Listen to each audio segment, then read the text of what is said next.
guys have any memories of childhood media that feels kind of like a fever dream?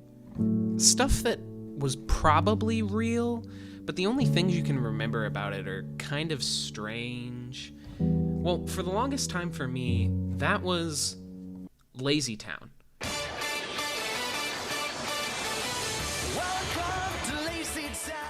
I mean, I don't know what's going on with this show. Why did anyone think this would appeal to children? And why did it work? If everyone's a puppet, then why is she a real girl? Why is his mustache like that? The second thing from my childhood that feels like that is the 2005 film Hoodwinked. I remember teachers playing this in class. I remember watching it on Cartoon Network.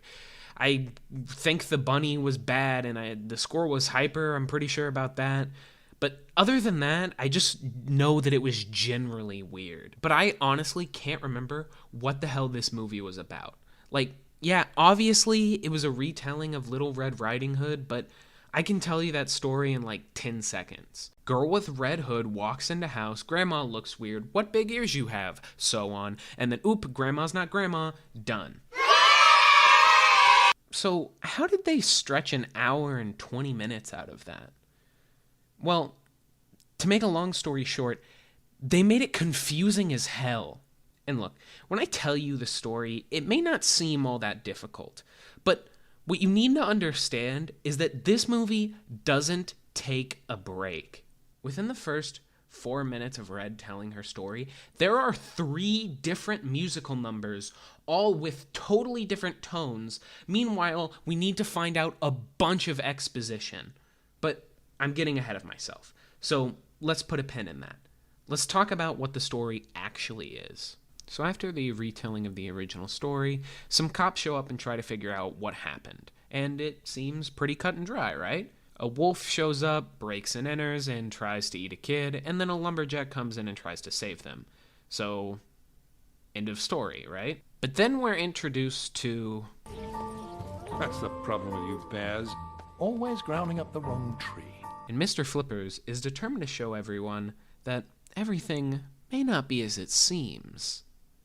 Oh, also, I just want to point out that eventually we find out that this dog is sentient, like he can read, write, and understand language. So this thing that's going on here, this is kinky as fuck. Anyway, so the first probably 2/3 of the film are about each of our suspects telling their side of the story and how they ended up in the house, starting with Little Red Riding Hood. Now, I already talked about her story a bit when I said that her story is extremely cluttered. And I do want to be clear here. It's probably not impossible to convey most of that information in 4 minutes and still have it feel natural. Well, except for the 3 different musical numbers, that's probably a bad idea. But to convey that stuff in a way that doesn't feel super rushed, you need to have good writing. You need to have the ideas naturally flow from one thing to the other. And this movie doesn't have that. And there's just so many different changes in tone that are packed so close together that none of these plot points get a chance to breathe or stick in your head. And this is by far the most messy part of the movie, but the rest of the film still moves at such a breakneck pace that I now know why I can't remember anything that happened in this movie as a kid. Because I just watched it and I'm still having trouble finding out what's going on. Back to the story. While Red's trying to go up the mountain on a gondola with Boingo, she, whoopsies, falls out. This leads to the first confrontation between Red and the wolf, and it goes as you'd expect. He asks some weird questions to a child, scares her off, you get the idea. But after that, we meet probably the best character in the movie, Jeppeth? One second. Japheth. Oh, that is how you pronounce it. Well, anyways, we meet Japheth, and he has this absolute banger of a song. Can you just help me find? Be prepared. This lesson must be shared. This lesson must be shared. Be prepared. And look, it definitely goes, but despite him coming back at the end for a gag, he doesn't really serve the story all that much. I mean, he gets Red to her house, but that's about it. And once she does get there, the story plays out like it did at the start. So that was Red's stories. But it's time to hear the wolf side of things. You see, who you may have thought was a creepy guy who asked a girl where she was going and where her grandma lived, and then broke into her grandma's house, was actually a guy who did all of those things, but he's a journalist. And I still think journalists can't do that, but I don't know the laws in the animal kingdom. Maybe they can. So this whole story is about the wolf trying to find out who the Goody Bandit is.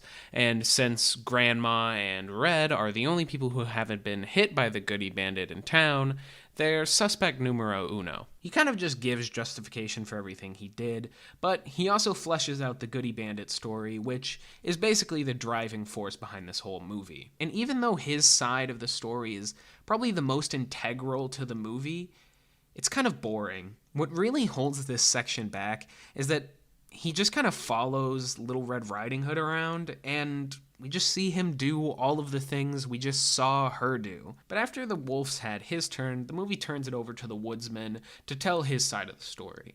Now, look, I have no idea why this guy is even a part of the story.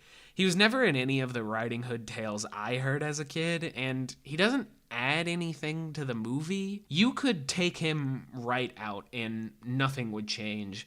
But to sum up his story quickly, he's actually an inspiring actor whose day job was working as a Snitchel salesman, but he got his stuff stolen from the Goody Bandit. And he was researching a role as a lumberjack in the forest when a tree accidentally sends him flying into the house. Did you get all that? Good, because like I said, it doesn't have any bearing on the rest of the story, but it's a fun detour, I guess. But after that, we finally get to the good stuff, which is Grandma's story. Now, it's fairly short, but the bottom line is that Grandma's been lying to Red, and she's not just no normal grandma, she's an extreme sports grandma.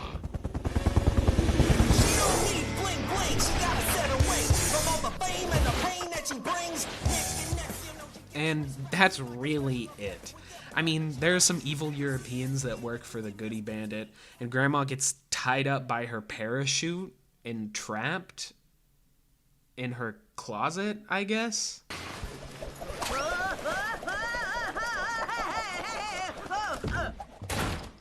But other than that, the story's pretty simple. So now that everyone has told their side of the story, and they seem fairly legit, well, except for the wolf. He's still broke into someone's house, but, I mean, you know how it is. We're left with one final question. Who's the Goody Bandit?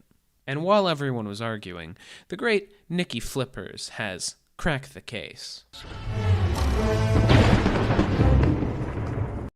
Yeah, it's Boingo.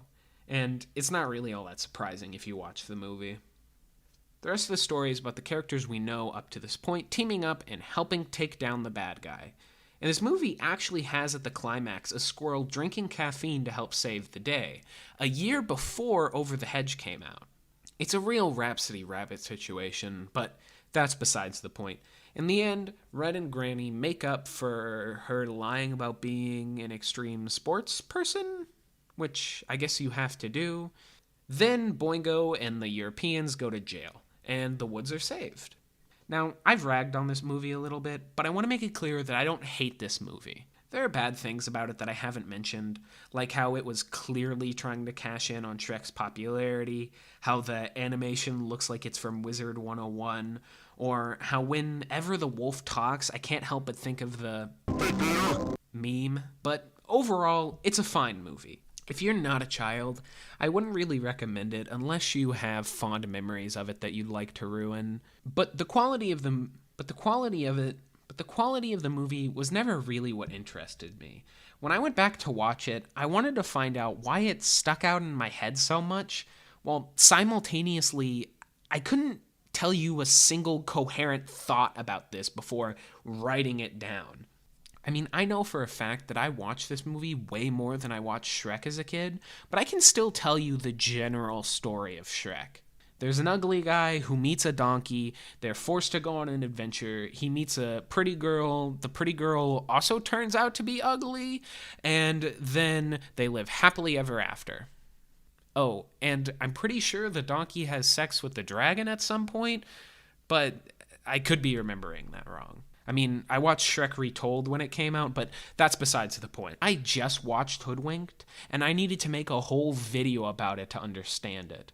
Now, I would love to wrap this video up by saying something profound about the media we consume as a child, or maybe how you shouldn't judge a book by its cover. But honestly, that's not why I made this video. I made it because I wanted to find out why for so long, me and anyone I talked to felt like we could vividly remember this movie, but not tell you a single thing about it. And in my rewatching, I think I found out why.